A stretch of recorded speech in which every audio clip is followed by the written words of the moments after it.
¿Dónde está la identidad? ¿Dónde quedó? De un partido y del otro. Porque si Manuel Gómez Morín resucitara, se volvería a morir también.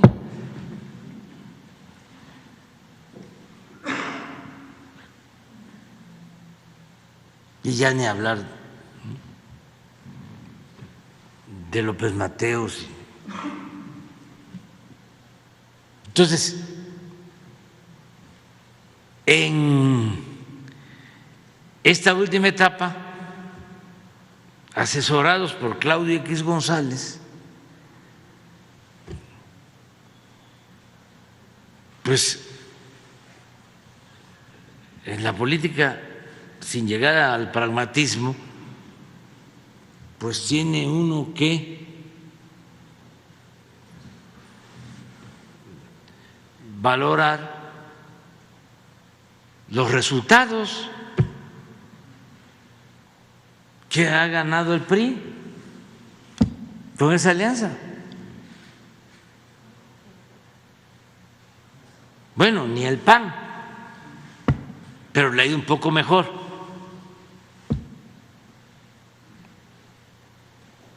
Pero lo peor es darle la espalda, traicionar todo un proceso histórico, político. La Revolución Mexicana es el movimiento social más profundo que ha habido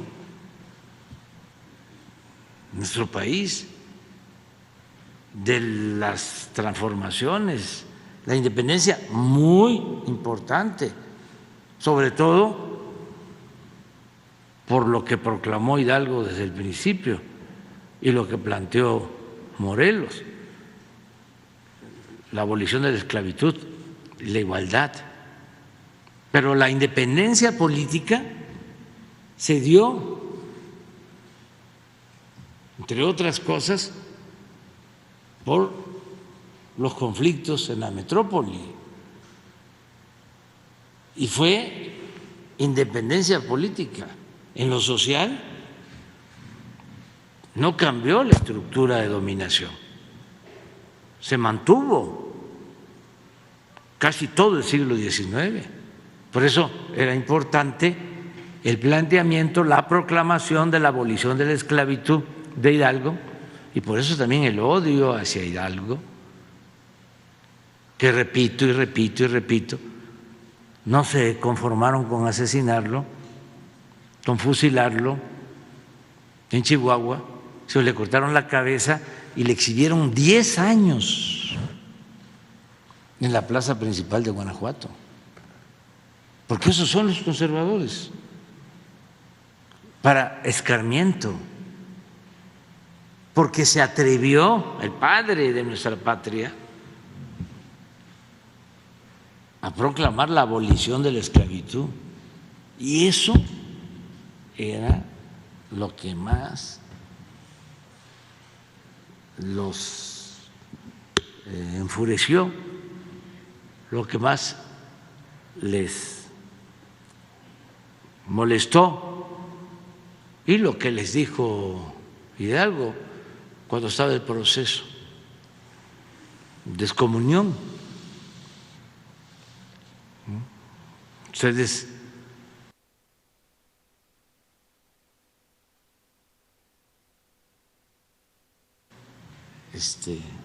no son cristianos, no son católicos. El único Dios de ustedes es el dinero.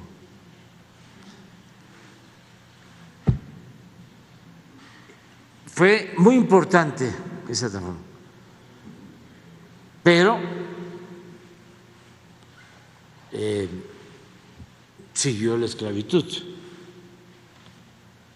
La reforma importantísima, importantísima, pero fue un movimiento que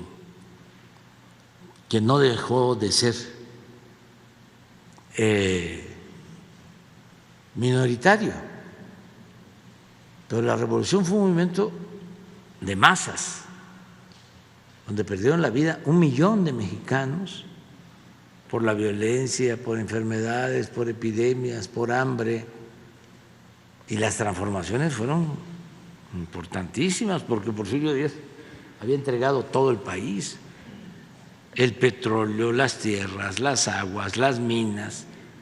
Por eso, para nosotros, neoliberalismo es neoporfirismo, porque lo que hicieron a partir del 83, del siglo pasado, fue regresar a ese esquema. ¿Por qué te comento todo esto? Porque están muy molestos los que no son simpatizantes de Hidalgo, ni son simpatizantes de Juárez, ni son simpatizantes de Madero, mucho menos de Villa y de Zapata y de General Cárdenas. Entonces, ese conservadurismo es el que se opone a todo. Hemos estado repitiendo de que el ejército mexicano no es cualquier ejército. Está mal que yo hable de otros ejércitos, porque eso les corresponde a ustedes,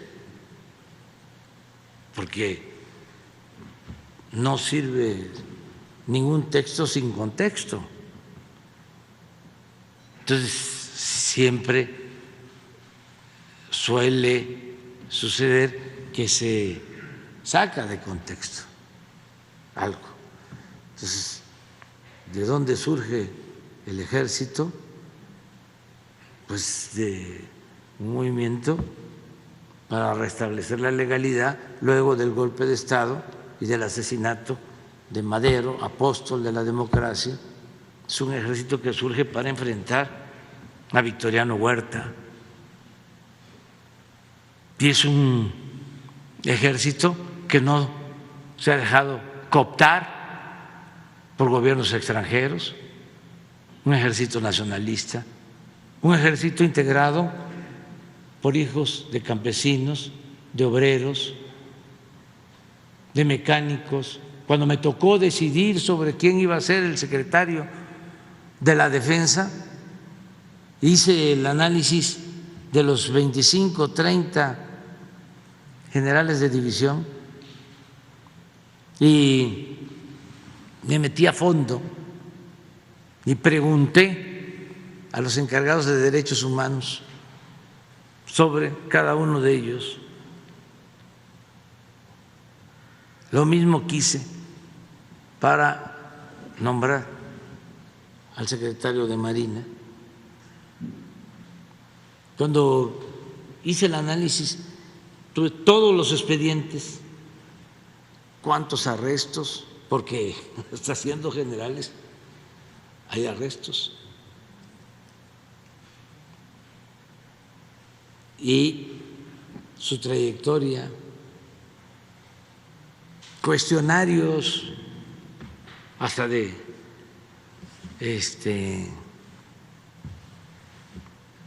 qué preferencia política tenían, si eran conservadores, si eran centristas, moderados, si eran de izquierda, religión,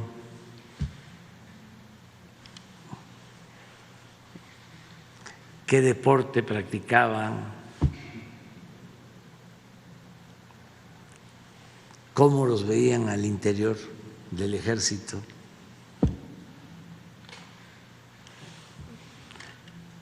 Su concepto sobre derechos humanos, si eran honrados,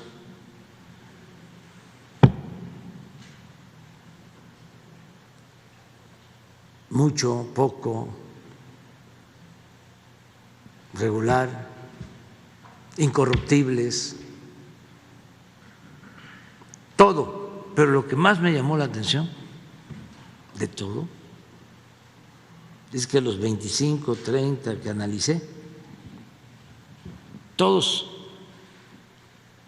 hijos de campesinos, de obreros, de mecánicos, de militares, no oligarcas. Entonces, por eso creo que conviene que el Ejército se haga cargo de la Guardia Nacional. Y que continúe como la propuesta del PRI, o sea, no es que el PRI esté aprovechando